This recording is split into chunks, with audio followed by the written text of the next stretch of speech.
And welcome back to Double Hit Rugby with myself, Harry, and my editor, producer, and cameraman, and identical twin, Rob. Hello, welcome. First of all, thanks for all the views that we've got, the subscribers. Genuinely, really appreciate it. We thought that this is a wee area that people aren't doing, is talking about Scottish rugby like this and going to the games. So we've got more coming up. We've got plans of going to we're going to go to the Calcutta Cup. Murrayfield. We're going to go to Principality for the Wales game, which will be that'll be fun. Battle of the national anthems, and we're going to film our trip all the way through. It's just for a bit of fun, really, and we enjoyed making it, and we want to bring the viewers and everyone out there to see what a rugby experience is like. And we've also got a trip to the Melrose Sevens planned, which will be fun. We've never been to that before. We've been to Calcutta Cups before, which is great atmosphere. We've been to the Principality as well, which is amazing. But the Melrose Sevens will be fun. It's over a weekend, so we're looking forward to bringing you guys that. In the meantime, though, we're going to just continue our weekly podcast this week, covering all things URC, particularly our focus on the Scottish teams. So we were obviously at the game at Scotstoun on Saturday night. And firstly, I just want to start by saying what an amazing send-off for Duncan Weir. Mate, I watching it, I don't think I actually really absorbed how big it was for him until like the days afterwards, and watching the game back, and just all the clips coming out about Duncan Weir, and I don't even know why he's almost like got this cult following. Yeah, because he's not got. I think it's because he's quite unassuming, but he's done just through his sheer work ethic, determination. He's quite a smart player. He's quite a smart 10. Like he was saying in his post-match interviews and stuff, that line that he ran to get that try, didn't usually run that line, but he's usually like, I'm not going to knock myself out, but he ran that line and got the try. So it was great to see him do that. Pulled his hammy, and then this finger. We saw it at the gamer, and I was like, he dislocated his finger. And you saw the two physios come over, and they were messing about, and you could see his face. And he was like, you see the boys getting that, put the fingers put back. And Ollie Smith, we saw a belter as well. We saw Josh Mackay on the try line right in front of us, and then he popped it back in himself. He actually got probably the biggest cheer of the night. But that's a painful one. But back to Duncan Weir, man.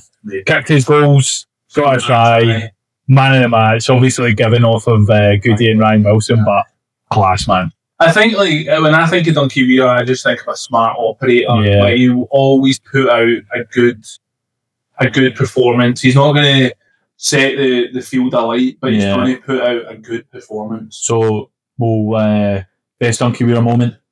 Got to be the drop goal. Against Italy. That was incredible. That was brilliant. 40 metres out, kicked it, passed back to him, kicked it from 40 metres, and he knew slotted it. That it was going over from the release his hand. I'm just going to say again, that try, final match, Jamie Dobie, seriously great run, finishing off with giving it to Duncan Weir. That's my favourite Duncan Weir moment. I think we're probably going to need to maybe change the name of this show to the Jamie Dobie. No, man. Appreciation Society show. Because I'm all about him, man. I think he's the informed Scotland player right now. Top try scorer in the URC. I know. Unbelievable. He is. Him and Gregor Brown are the informed Scottish players right now. Where do you play him?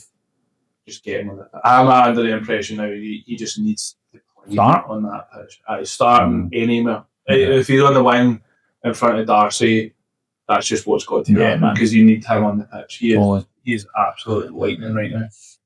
Again, great game. It was actually good enough. Zebre games can be a bit, bit flat. It's a guaranteed win, but they were in it until Duncan. By the time Duncan Weir came on, the game was still in the balance, and Duncan Weir actually done well at steering that game towards a Glasgow victory. And honestly, a few moments of brilliance from Jamie Dobie. 2 tries. Stafford McDowell getting that last. He's actually doing well. Yeah, he's in form, but it's actually just to go back to. I don't know if Hugh Jones is going to be Six Nations ready, is he? He's back training this week. Is he back? Yeah, he's back training this week. And he had a few good games before he's ready for the Six Nations. No. So it makes it, but Stafford is also on for he every game. So I didn't realise we're on a 5-game win streak just now in Glasgow. And when you look back at those Champions Cup games, Stafford McDowell is instrumental in those wins as well. Listen, we're spoiled for choice at centre, really. But it was a great performance by Glasgow, to be honest. Some of the guys, Amonte Beju, good game. Good to see him get being physical, carrying, strong. You can get some height with him. I know. Line-out option's just tremendous for him. Booker. Seb Stevens. I think he's 20. And 19, 20? Is he he's 19 or 20. And there's some good hookers coming through. He had a great game. He looked powerful. He does look powerful for not even being in his prime at all right now. But I don't know who. I would have Gregor Hiddleston. The Glasgow Warriors fans are going to get raging just now because I would say Gregor Hiddleston's our number one hooker. I would have him above Johnny Matthews. The thing is, Johnny Matthews, obviously, a lot of people like Johnny Matthews because the amount of tries he scores, but a hooker doesn't score tries. He doesn't score the tries. The forward pack. He scores some of them, right? He does mate, I'm not saying he's not a good player and he shouldn't be getting in the starting spot, but people get Hiddleston definitely. You know. But you see people online that will be saying, why is Johnny Matthews not in the Scotland squad? He's just this try scorer. He's behind an amazing pack, but scoring the try. There's actually nothing to do. One of the best packs in the URC. They are brilliant maul operators, and it was during that period because they're not as maul dominant now. Teams have just kind of caught up with it. They're better of it. But Johnny Matthews, to me, I'm like, he's not Scotland quality. He just isn't. Nah, there's no. But that doesn't. That doesn't be a good club player. Yeah, a lot of times when you say this, people get defensive over it. Like, he's a great club player, and we need guys like Johnny Matthew playing for the club. Yeah. That doesn't necessarily mean that he's not a good hooker, and he won't ever get caps. But is he the hooker that Scotland needs? No, he's not. And let's be honest about it. And that's not me taking away from Johnny Matthews. He's just not at the standard that we need. George Turner's, even Ewan Ashman right now he's the Ewan Ashman, man, he's playing well. He's the start. Yeah. He's not anywhere near them. Do you remember when we were at, I can't remember what game we were at, and Johnny Matthews was sitting in front of us? It was a pre-game match again. Was this? Who was that against? Northampton? Nah, I can't remember. It was one of the English top clubs, wasn't it? I can't remember, mate. I really can't remember. We were there, and then the hooker didn't score from the maul, and I shouted, Johnny Matthews just scored that. Absolutely bland me. I sweet did. I don't know, it's laughed. I'm sure you laughed. We were sitting in the players' family section, and you got a few laughs, but Johnny Matthews just laughed. You should turn around the net. Alright. Other talking points during the game? My notes would have been 2. I would say Max Williamson's dropping form. I don't know if he's dropping form. I'm just not sure if he's just cutting. It's going to take some time for him to get back into the flow of things from the injury. Do you know what I mean? He was out for months, and sometimes it will take a while to get back into that. So I'm under the impression he's a beast of a man. Give him some time, bit of patience, and hopefully he gets that form again because we need someone coming through. The size of him as well. That was something I noticed because when he was coming, that wasn't last year or the year before. When he was coming through, it was like, wow, he is going to be. Because he's massive. Yeah. And it was like finally a big monster of a second row coming through. And then he's obviously got injured from injury after injury. But it's an interesting point, these knocks and confidence, what it must do to you when you're not consistent playing. Form, it's just so interesting in rugby. It's something I'm noticing the older I'm getting. It's momentum in it. He's getting in a good place, but to wrap up our thoughts on the Glasgow game, it was a good display. Zebre kept in it up until about the 50th minute, and Glasgow just put on the afterburners. Can I just say? I know what you're about to say here. Ben Asher. Nice kicking was bad. Wow. What? Genuinely 4 of the exact same kicking. Oh, man. I just think we're lacking that third string scrum half. Yeah. No. He's had some good games. How old is he? Quite young. He's like 22. Right, still time for him to come through and become a solid club player. You would see glimpses already if he has that international capacity. I don't think he's there. His kicking isn't good enough. He seems to force things. I've seen him do some amazing kicks though. But see, the thing is, he's playing behind two of the most exciting scrum halves that Scotland have ever had. So he's obviously trying to be like them. He's he's probably trying to fit into their style. Does he have the skills to do it? Does he have the physical attributes to do it? Don't know yet. Even his try that was disallowed. He should have finished that. Yeah. Like, that's the thing. Like, tough position to get into to score from, but should have probably finished it. Jamie Dovey would have finished. George probably wouldn't even have been in that on the wing, but I think I just watched his kick. Yeah. And I actually watched that when I was watching him coming through before. I was seeing he did some brilliant kick. I was like, I remember he got this kick in the 50-22 from probably deep, probably like beyond the Glasgow 10, and he dropped it right in the middle of their 22, and I'm like, wow, that's some kick. Let's put it down to a bad game. But I think Glasgow, pretty obvious. Dominate. They're not dominated, but they never looked like losing. They were always in control. But highlight, great send-off, perfect send-off for Dunky Weir. So shout out to Dunky Weir. So moving on to Edinburgh. Thought, again, like goes back to what we were talking about, attack was a little bit better, but still just so flat on that back line of movement. It looked a bit better, but you're playing against Benetton. Good to win though. Good. Weather conditions look pretty terrible as well. Really good for them staying right.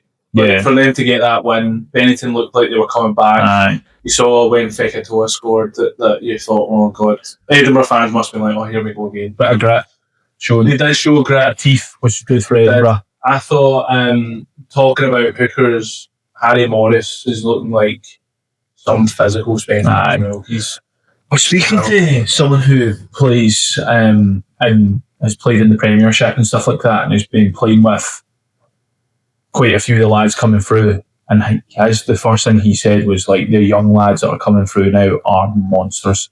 So the Scottish boys? No, specifically the Scottish boys. He says that the front row boys that are coming through are monsters, and all the boys that are younger are coming through. Makes sense. They're getting. By the time they're getting into these sets up at 19, 20, they've had 6 years of S&C with these clubs. Do you think the Blythe Lafferty's huge, massive lads? And you know what? That is exactly what we need to do. Yeah. So if you have a Blythe Lafferty on each side of the scrum, and then you have Harry Morris or Steph Stevens or Gregor Hiddleston, what I'd say is he's the most technical looking out of all of them. Like his line out is brilliant. Great. Or even a Ewan Ashman. Yeah. That's a seriously physical front row. Yeah, it's good. Obviously, this is probably 5 years in. Yeah. Because it doesn't look as bleak as what we were thinking a few years ago. Which is that's where we obviously big rugby pod listeners. Man, won't be so negative. It can be, boys. And I'm there watching the games. I'm like, you even watch these? Like, there's a lot of these good boys. I think it's maybe I'm a wee bit more optimistic, and hopefully these lads to get the technical side and get the game time and experience and break through. So, good win for Edinburgh. Something I noticed, big point. RBC man kept up with Darcy on the break. So it was the scrum. So he's the scrum half. The RBC. He also kept up with Darcy, but then it was a centre that outpaced the centre. I think it was a win. No, it wasn't. He burned him. And he obviously fumbled the ball, and Darcy done well to keep on it. Which is just that killer instinct that Darcy had. Yeah. But I thought he was faster. I thought Darcy was faster. Yeah. Jamie Dobie wouldn't have that. Easy to pace it. I thought that's twice I've watched Darcy. And what was the other one we saw where Darcy got caught? Jamie Dobie burned him on the wing. No, I mean it was probably back in. Oh, I can't remember. Remember we were watching it. Who were Edinburgh playing? Was it maybe even too long? He got a break through the middle and he got caught on the ankle. I think it's more Darcy's step and explode. 10 meters. Yeah, first 10 he's like Colby. You know, Colby's not got flat pace. We'll talk about Radwan in our Premiership episode, but wow, that's different. We don't have that. Nah. You know who is like that? Aaron Reid. Aaron, he does like that. He's just not the same level as the boys. But Darcy, I mean, he kicked out to him like, oh, Darcy will catch us. No. But then you think Darcy's not that. This is nothing against him, right? He's not tall. Yeah. So he's got that low centre of gravity to be junky, great step, great acceleration, but you need height, 2 hands, something like that can get that 100-metre pace, you know. Aye, definitely. But good result for Edinburgh. Well done. Stuck in the match. Got the win. Better, but this is what Edinburgh will do. I think we'll get the result. We're going to do another show where we talk about the Champions Cup. They've got Gloucester coming up, and I think they'll be good. Yeah. Gloucester will get awful this year. But we'll move on to hot takes.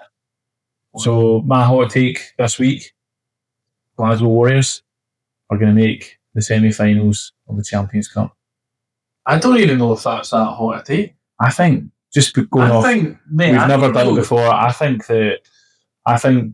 people would consider it a hot take just because they don't watch the Warriors week in, week out. If we beat Clermont this weekend, I think we will beat Saracens next week at Scotstoun. Yeah. I think we're finishing our number 1 seed, and so we would get a home. We'll leave all the chat for the European Cup in our next episode, but hot take, Glasgow Warriors semi-final of the Champions Cup, and I think at least the semi-final of the URC. Yeah.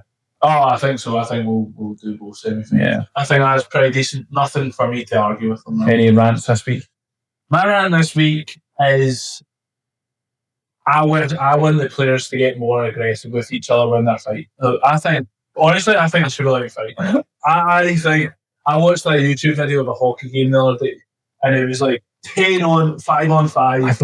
I hear people fighting, right? And I'm like, I'm not saying let them fight, but I think it shouldn't be as strong a punishment for it to happen. Yeah. Everyone wants to see it. Yeah, I think everyone wants to see the fight. I don't know, a lot of fans are like, oh, stop it. You know, listen, I think if a scuffle happens and a few punches are thrown, great, and then it's broken up. But see the way the hockey is, like, it's stopped the match. No, I don't like that. That's like taking ages out.